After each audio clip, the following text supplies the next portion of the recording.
I used to think the worst thing that could happen to me in this city was a drunk pissing in my back seat, or a junkie ODing in the rear view while I'm stuck in midtown traffic. But that was yesterday, back when the streets still buzzed with noise, back when sirens meant something could still be saved. Now, New York is coughing up its dead. It started with a fair, 3:42 a.m., a Tuesday. I'd just dropped a Wall Street guy off near the Upper West Side. Suit wrinkled, eyes bloodshot, smelling like gin and bad decisions. Told me he needed to get the hell out of downtown. Said people were going crazy. Bit his hand while reaching for his wallet and bled all over my seat. I thought he was high. Or worse, just another cracked suit post-market crash. I didn't even clean the blood before the next call came in. Dispatch pinged me. Pick up, Bellevue Hospital. EMT. Solo ride. No backseat passengers.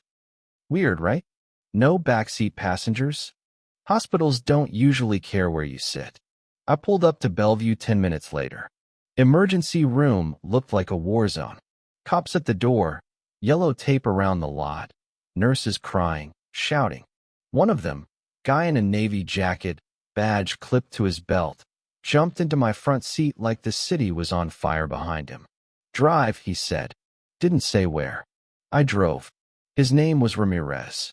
Said he was EMS, but his hands were shaking like he'd just seen hell and come back alone. He kept looking over his shoulder like something was following him. Told me not to stop for anything. Then he said something that made my gut clench. It's airborne. Maybe bloodborne. They're saying it spreads in under an hour. From bite to blackout to full-on rage. I asked him what the hell that meant. He looked at me, eyes hollow. They're eating people, man. And then, like he was afraid saying it out loud would make it more real. The dead, get back up. I laughed. Not because it was funny, but because that's what you do when the world flips over and no one tells you the rules changed. That laugh stuck in my throat 3 blocks later when a woman in hospital scrubs slammed into the hood of my cab. She wasn't running from anything. She was chasing a kid. A little boy, maybe 6 or 7, barefoot and bloody. Ramirez screamed at me to reverse. I froze. I couldn't stop looking at her eyes. Milky, like boiled eggs. Her mouth open and twisted, jaw dislocated like a snake's. The way she moved, it wasn't human. It was wrong. When she saw us, she shrieked like a dying animal and slammed her palms against the windshield, leaving twin smears of red.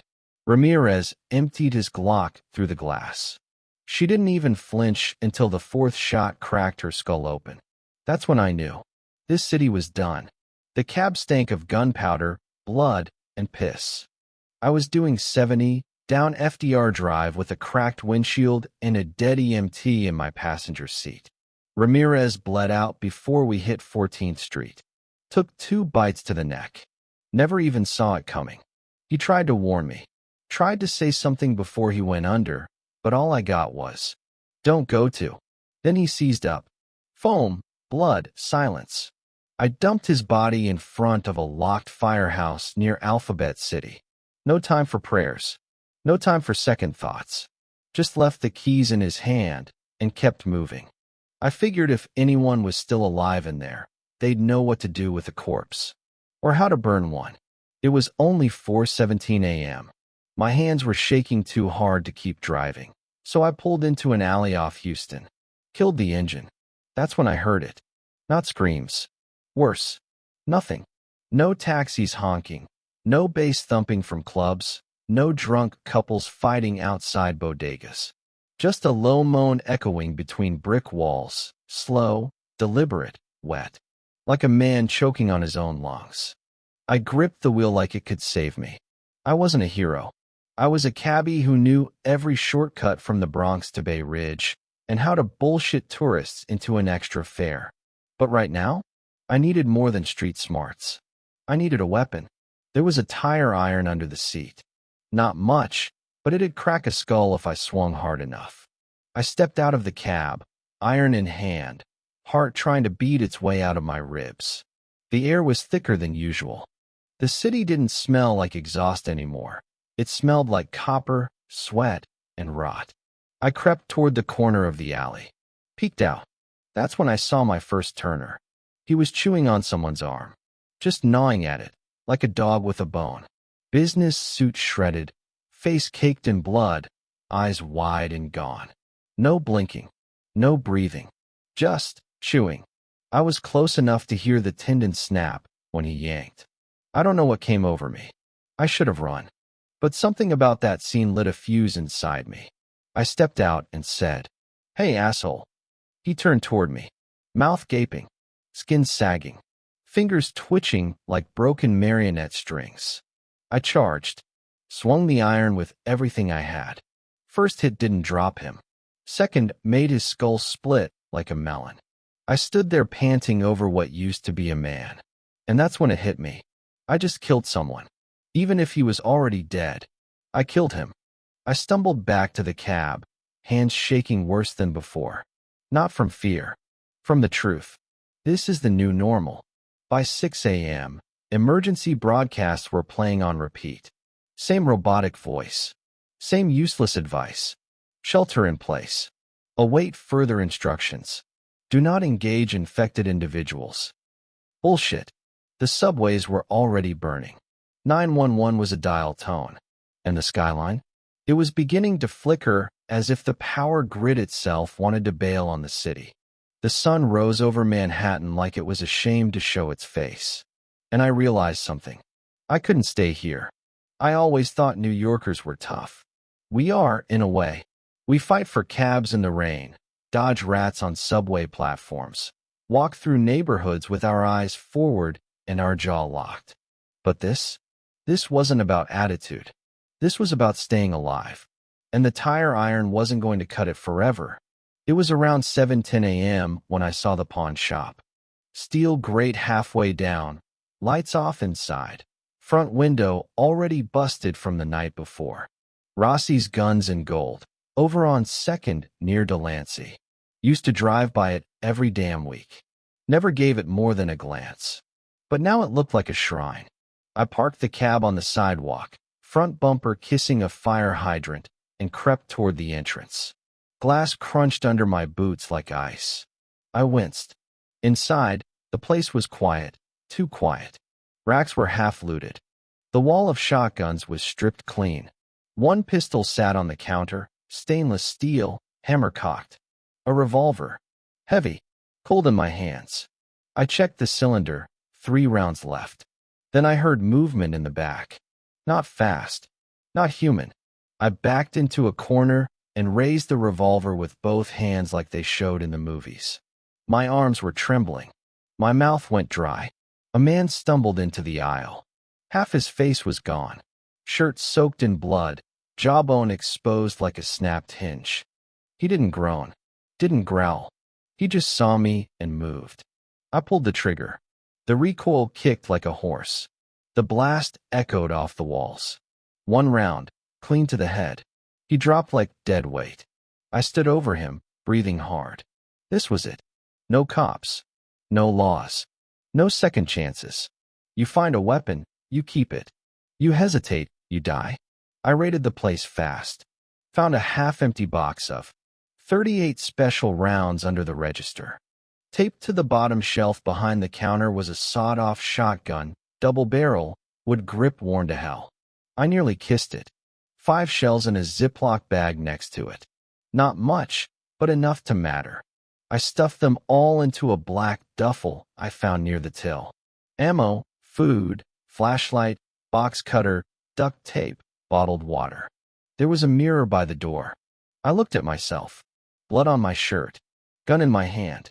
I was like a guy who just lost everything except the will to fight. I wasn't a cabbie anymore. I was a survivor. I ducked out of the pawn shop as the light started to break through the buildings. The city didn't look like it was waking up. It looked like it was bleeding out. Cars crashed and abandoned. Smoke curling into the skyline. Sirens dying in the distance. Shadows moving where people shouldn't be. I had one thought now. Get out. Get out before the bridges close. Before the tunnels choke. before Manhattan becomes a tomb. But I couldn't just leave. Not yet. There was someone uptown I had to find first. Someone who might still be alive. By 7:40 a.m., the bridges were starting to clog.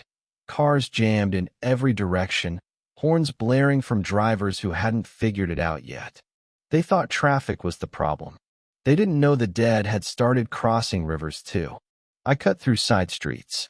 I knew every alley from Chinatown to the Bronx. I used to curse the endless turns and potholes.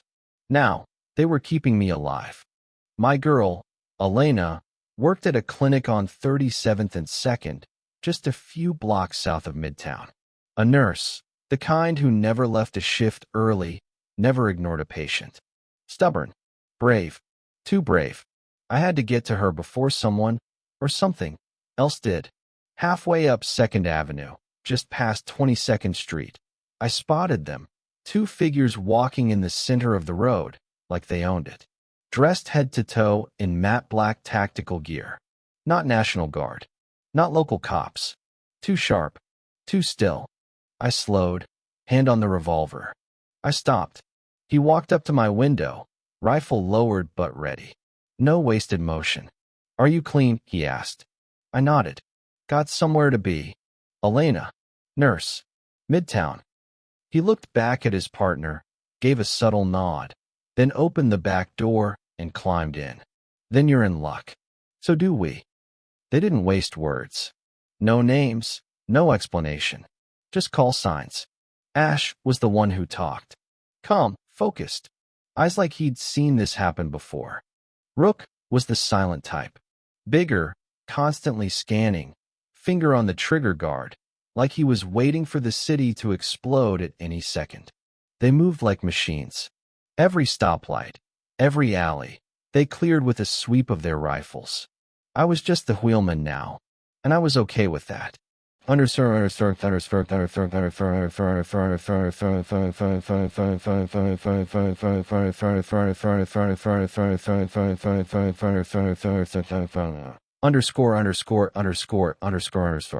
When we hit 30th Street, Ash spoke again, voice even, almost bored. "You love her." I glanced in the rear view. "More than anything." He nodded. "Then don't hesitate when it's time to run." The clinic came into view, or what was left of it. Glass shattered, smoke rising from the upper floors. One of the ambulances out front was on fire, the other tipped sideways into a hydrant, water spraying like a geyser into the street. I felt my chest tighten. "She's on the 2nd floor." Rook was already moving. We hit the door together. Ash up first, sweeping left, Rook covering the stairwell, me behind them with the shotgun shaking in my grip. The building smelled like antiseptic and death. The kind of mix you never forget once it gets into your lungs. We found her behind a barricade of chairs and gurneys, a scalpel in one hand, fire extinguisher in the other. Her scrubs were stained with blood that didn't look like hers. When she saw me, she dropped everything and ran into my arms. "I thought you were." "Not yet." I pulled her close, just for a second. That was all we got. Rook barked a warning, moaning from down the hallway. Ash moved first. One shot. Pop. A clean suppressed round to the head of a crawler in the doorway. "We're done here. Move." Back to the cab. Elena got in front with me. The agents climbed in back again, rifles up, watching both sides. I threw the cab into gear. "Where to now?" I asked. Ash gave the answer like it was already decided. "North. Off Island. If you want to live, don't stop for anything." I didn't ask why they were helping me. I didn't ask what they knew. All I knew was this. They were ready. They were trained. And if they were scared, they sure as hell didn't show it. We left Manhattan behind as the sun rose over a burning city. In the mirror, skyscrapers bled black smoke into the sky. And next to me, Elena cried softly, clutching my hand. I didn't say a word. I was too busy watching the road ahead. We made it off the island just past 9 a.m. Midtown was a funeral pyre in the rear view. Columns of smoke painting the sky, traffic frozen in gridlock, and the dead weaving between honking cars like broken puppets. Ash directed me onto the FDR northbound, looping us toward the RFK Bridge, through Hell Gate, and into the Bronx. The roads were quiet. Too quiet. No choppers. No jets. Just silence and decay. The city wasn't dying anymore. It was already dead. We needed gas. Bad. The cab had barely a quarter tank, and between the heavy stop-starts, detours, and last-minute survival errands, it was burning fuel fast. I told Ash. He checked something on a small black GPS clipped to his vest. Gas station. 2 miles. Last one we hit before the zone.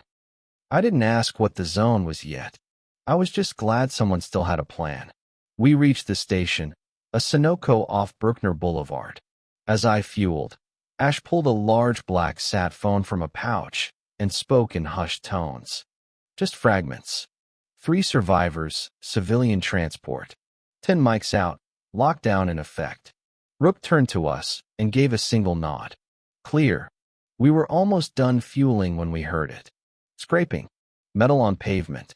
Not loud, but unmistakable.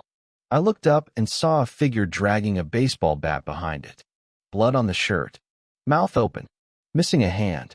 Just one. For now. But from behind the 7-Eleven across the lot, more came. For 6, 8 of them. And then one started running. Ash didn't wait. Go. Go. Where now? I shouted. Ash pointed forward, then down at the GPS, exit 10. Old FEMA site. Converted for silent evac. Silent evac? No broadcasts.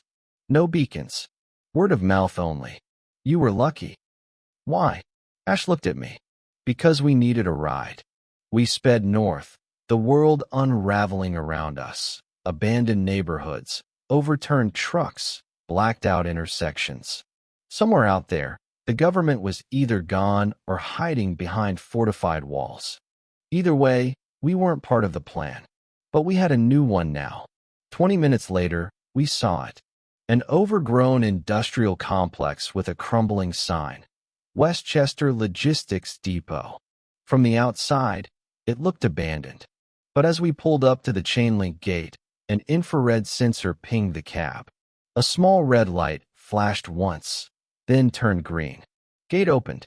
Inside, clean concrete yard. Camouflaged tents. Military trucks under netting.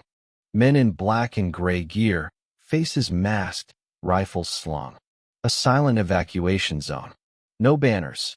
No flags. No promises. Just a chance. We parked. Rook was out first. Ash opened my door. You did good, cabbie. I stepped out. Looked around. Elena clutched my arm like she never planned to let go. And for the first time since 3:42 a.m., I thought, we might survive this.